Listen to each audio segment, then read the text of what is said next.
It can tonight reveal the true extent of germ warfare tests carried out in the southwest.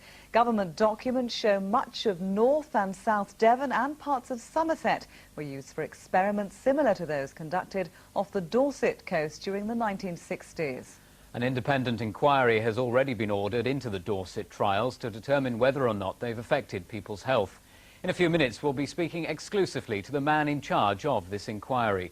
But first, our environment correspondent, Simon Hall, has this special report, which includes film of the trials never previously seen on television.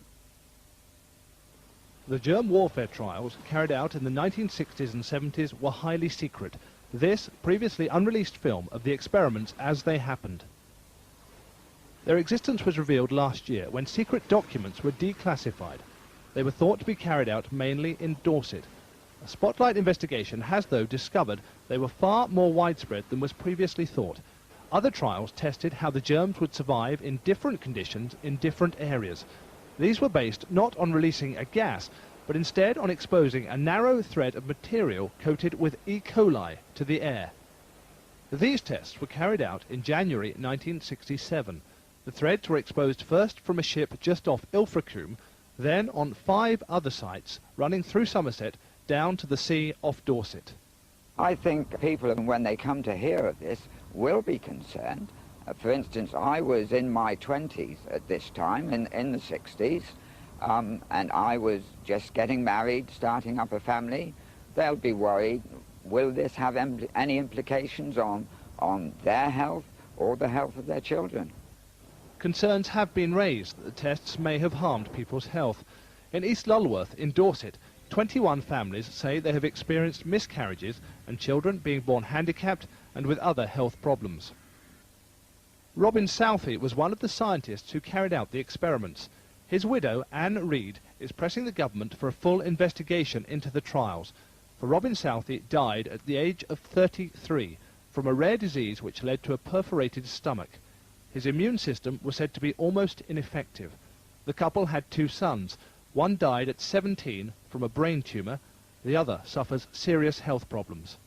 Their daughter is healthy. I was devastated. We had 3 little children. And with hindsight, there were questions I should have asked. But what else do you do when you've got 3 little children waiting at home and you have to go home and say, sorry, Daddy isn't coming home. He isn't better. And our lives were turned upside down. The government has always maintained the trials were safe. It says the germs used were naturally occurring and were treated to make sure they could not be harmful. It's a view supported by many experts. Well, health experts with the authority are looking all the time at the community and its health, and we've seen no evidence to date to identify any clusters of leukemia, any unusual health conditions which some people have said have been associated with these tests. The experiments were carried out at the height of the Cold War. They were designed to assess Britain's vulnerability to a biological attack and to work on methods of defence. The fear, though, is whether some of the people the trials were intended to protect may in fact have been harmed by them. That's a question that should be answered within the next year, for the government has said an independent safety review of the experiments will be carried out by a leading microbiologist. We've been told today that the man leading that independent inquiry into the germ warfare trials is Professor Brian Spratt, who's a microbiologist at Oxford University. Earlier, I asked him if he could reassure people that the inquiry would really have the muscle and the will to get to the truth. Well, I believe so. I'm an independent academic microbiologist. I have no links with the Ministry of Defence. I wasn't chosen by the Ministry of Defence, so I think my independence is assured. I shall be reading a large amount of technical information about the trials that took place in the 60s and 70s, and I shall be consulting widely, not only with medical colleagues and with perhaps people that were actually involved in the trials from Porton Down, as it was then called. I should also be asking for written presentations from people in the south of England that want to give me presentations. I should be coming down to the south of England and talking to anybody who wants to talk to me. So I hope it'll be a wide-ranging and open and fair analysis of the safety issues of those trials. Now, secrecy and delays with information have prompted much concern in the past. How swift and how open can this inquiry now be?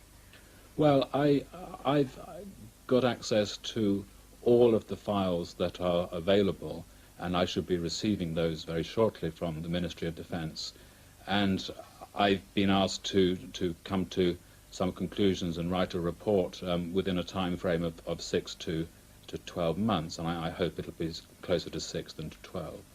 And the surprising information today that the trials weren't just in the Dorset area but beyond. Can you examine the other trials that we're now hearing about as part of your inquiry too? Well, I can't give you a categorical answer to that. As I understand it, some of the paperwork that I will receive from the Ministry of Defence do include trials in the southwest of England, and if that is so, then certainly I'll look at those papers and make a judgment on them. Professor, thank you. Thank you. And if you'd like to discuss the germ warfare trials, you can call your BBC Local Radio phone-in. The number to call is 0645 222269. That's 0645 222269.